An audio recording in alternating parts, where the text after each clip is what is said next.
Alhamdulillahi Rabbil Alamin, wassalatu wassalamu ala ashrafil anbiya'i wal mursalin, nabina Muhammadin wa ala alihi wa ashabi ajma'in, amma ba'd.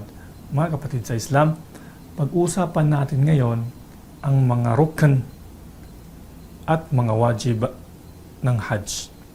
Mga rukn at mga wajib sa Hajj, ibig sabihin mga haligi at mga obligado na mga gawain sa Hajj. Uumpisahan natin sa mga rukn. Mayroong 4 na rukn ang Hajj. Ito ay ang al-ihram. Una, al-ihram. Ibig sabihin ay ang pag-intensyon, pag-niya na ikaw ay papasok na sa ihram. Pangalawa ay ang al-wuqufu bi Arafah. Ibig sabihin ang pananatili sa Arafah sa ikasyam na araw ng Dhul-Hijjah. Pangatlo, ang tawaful ifada, di kaya ay ang tawaful hajj. Ang tawaf sa ikasampung araw ng Dhul-Hijjah. Pang-apat ay ang sa'yul hajj, ang pagsa'i doon din sa ikasampung araw ng Dhul-Hijjah. Yun, 4 na yon, ang mga arkanul hajj, mga haligi ng hajj na hindi pwedeng gawin, hindi pwedeng hindi magawa. Pag sinabing haligi, kapag hindi mo ito nagawa, ay hindi makukumpleto ang Hajj ng isang tao. Nararapat, kinakailangang magawa niya ito. Ang obligado naman o mga wajibatul Hajj. At ang pagkakaiba ng rukn at wajib ay ito.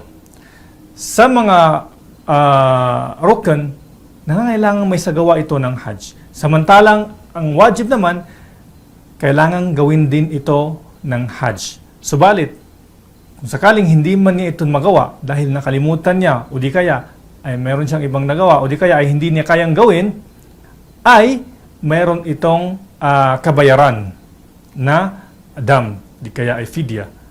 Ito, ang kabayaran nito ay isang kambing na kakatayin niya at ipapakain sa mga mahirap sa Makkah.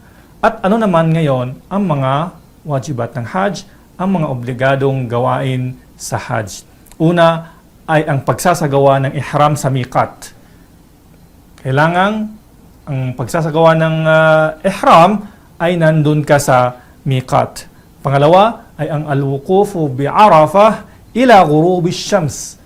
Ang pananatili sa Arafah hanggang sa paglubog ng araw. Hindi pwedeng umalis ka doon nang hindi pa lumulubog ang araw. Dahil kung gagawin mo yon, ay kailangan mong magbigay ng dam na isang kambing. Pangatlo ay ang al-mabitu bi Muzdalifah. Sabihin, ang pagpapagabi sa Muzdalifah. Pang-apat ay ang al-mabitu bi Mina. Al-mabitu bi Mina, ibig sabihin, ang pagpapagabi o pananatili dun sa Mina sa ayyamut tashriq, sa mga araw ng tashriq. Panglima ay Ramyul Jamrah, ibig sabihin ay ang pagbato sa Jamarat. Kailangang may sagawa ito. Pang-anim ay ang pagpapagupit o di kaya ay ang pagpapakalbo. Kabilang din ito sa mga obligado sa Hajj. At ang huli ay ang tawaful wada', ang pamamaalam na tawaf.